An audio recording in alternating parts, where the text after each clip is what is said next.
தமிழகம் முழுவதும் ஆடிப்பெருக்கு விழாவானது கோலாகலமாக நடைபெற்று வருகிறது.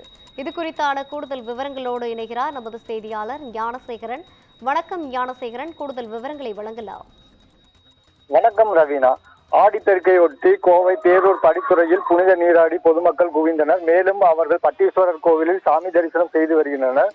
ஆண்டுதோறும் பெருக்கை ஒட்டி பேரூர் நொய்யல் ஆற்று படித்துறையில் இறந்து போன தங்களது குழந்தைகள், கல்யாணமாகாமல் இறந்து போன பெண்கள் ஆகியோர்களுக்கு இலைப்படையல் வைத்து 7 கூழாங்கற்களை கன்னிமார்கள் தெய்வங்களாக உருவாக்கி படையல் வைத்து வழிபடுவது வழக்கம். அவ்வாறு வழிபாடு செய்வதன் மூலம் இறந்து போன குழந்தைகளின் பித்ரு தோஷம் நீங்கும் என்பது பொதுமக்களின் நம்பிக்கை. இதன் காரணமாக பேருந்துகளில் ஏராளமான பொதுமக்கள் பேரூர் நொய்யல் ஆற்றுக்கு வரத் தொடங்கினர். பின்னர் அவர்கள் ஆற்று பகுதியில் குவிந்தனர்.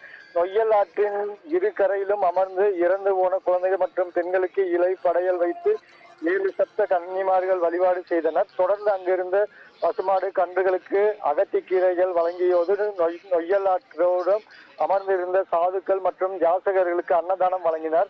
அங்கு வரும் பக்தர்கள் உணவுப் பொருட்களை நீர்நிலைகள் கொட்டி வீணடிக்காமல் இருப்பதற்காக 50க்கும் மேற்பட்ட தன்னார்வலர்கள் அதனை பெற்று ஆதரவற்ற இல்லங்களுக்கு உள்ளவர்களுக்கு உணவு அளிக்கும் விதமாக அவற்றை சேகரித்து வரும் பணியிலும் ஈடுபட்டு வருகின்றனர். இதே போல் புதுமண தம்பதிகள் தாலியை மாற்றிக்கொண்டு திருமண மாலைகளும் ஆற்றில் விட்டு வழிபாடு செய்தனர். மேலும் ஆற்றில் புனித நீராடி விட்டு பேரூர் பட்டீஸ்வரர் கோவிலில் சாமி தரிசனம் செய்து வருகின்றனர்.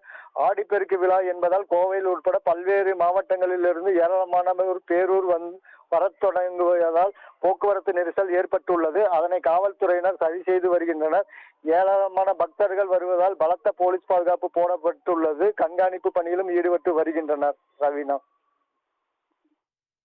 கூடுதல் விவரங்களை வழங்கியமைக்காக நன்றி ஞானசேகரன்.